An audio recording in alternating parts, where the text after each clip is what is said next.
Good day. My name is Janina Rivera, and I would like to welcome you to today's episode of A Spoonful of Manna.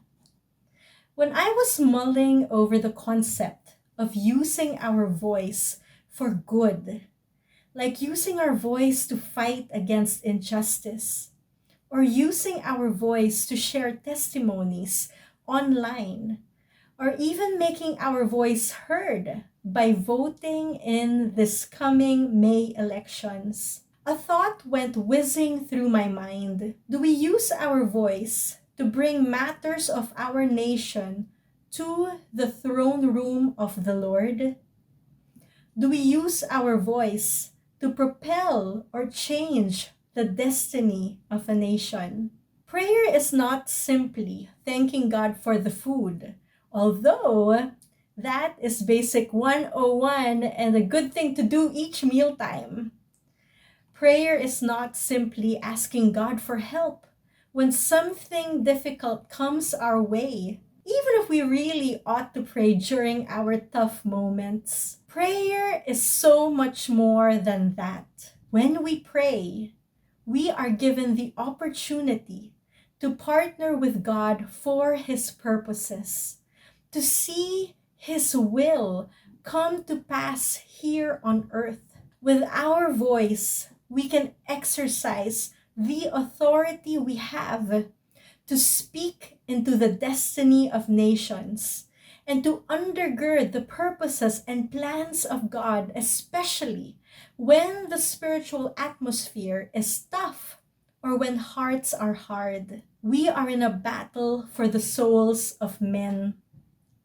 And it is with the voice, our voice, where we can call forth heaven to invade earth. In the Bible, we see an example of a man who used his voice for good. He was in politics, yes, and he was the best that could be found in the Empire of Babylon and later on in Persia. The Bible describes this man, Daniel, and his friends this way: in all matters requiring wisdom and understanding, whenever the king consulted them, he found them 10 times better than all the magicians and exorcists in his entire kingdom.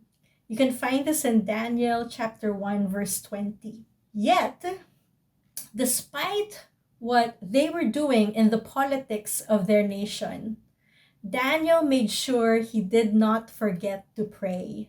He was busy, but the Bible describes him as someone who would pray 3 times a day in the direction of Jerusalem, where the Temple of Solomon used to stand. Daniel knew the promises of God for Israel. He knew that the people of Israel would be in exile for 70 years, and therefore he knew that he had to pray. The temple in Jerusalem may have been destroyed, but in Daniel, there was a mobile altar to the Lord, his heart. Daniel knew that he could come and facilitate heaven's desires here on earth. He knew he could pray God's purposes, the fulfillment of God's promise, and the end of the exile. He knew he could pray them to reality. We see this in Daniel chapter 9, and that is what prayer does.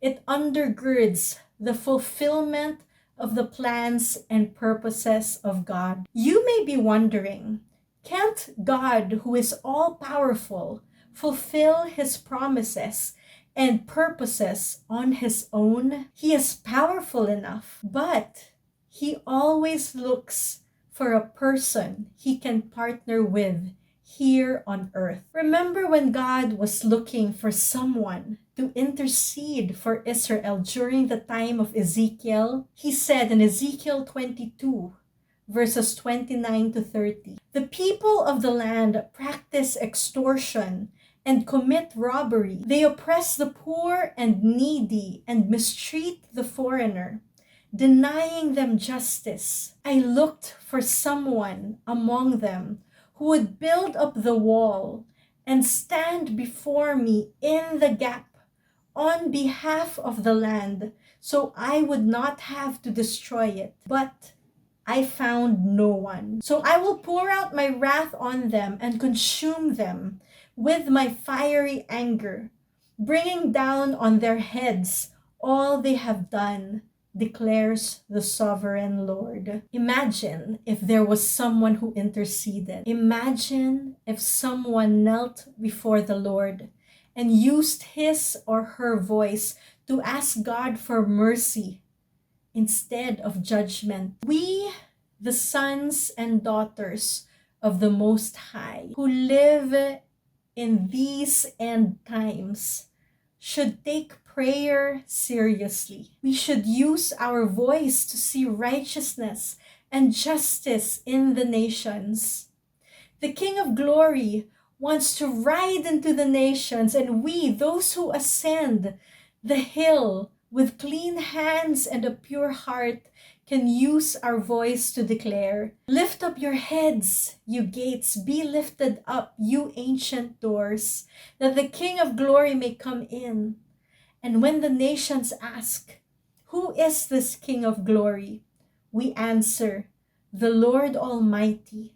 He is the King of Glory." So today, I invite everyone to take prayer seriously, to take your voice seriously. We can use words to impact people, yes, to make a difference on social media. But don't forget that the biggest platform we can ever have for our voice is before the King of Kings and Judge of the universe. Let us undergird the purposes and plans of God in this generation and be a Daniel. Thank you so much for watching this episode of A Spoonful of Manna.